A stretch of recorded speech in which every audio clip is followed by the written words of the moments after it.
Hello guys, আজকে আমি পরীক্ষার জন্য দেখব যে ITLX সুপার ওয়ালেট থেকে ফান্ড অন্য ওয়ালেটে ট্রান্সফার হচ্ছে কি না।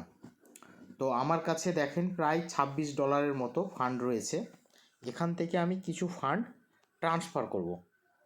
তো আমার পরীক্ষাও করা হবে। তো সেন্ড অপশনে গেলাম।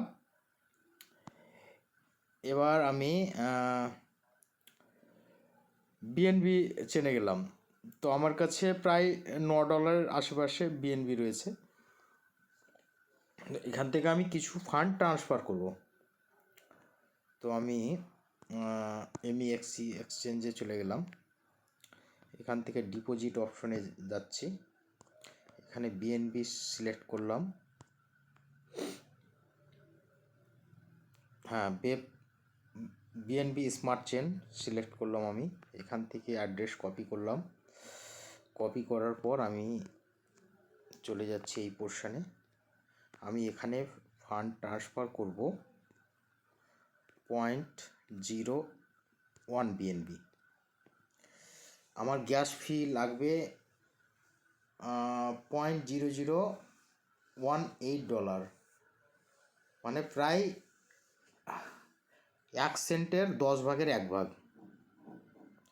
তো আমি সেন্ড অপশনে গেলাম।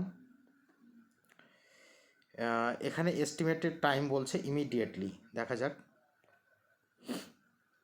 কনফার্ম অপশনে গেলাম।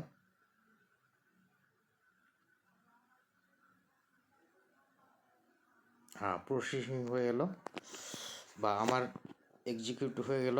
এখান থেকে দেখেন ইমিডিয়েট ফান্ড ট্রান্সফার হয়ে গেল।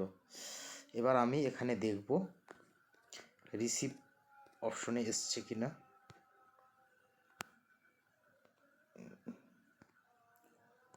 বিএনবি, এই যে দেখেন আমার রিসিভ হয়ে গেছে। কত তাড়াতাড়ি হলো। তো থ্যাঙ্কস।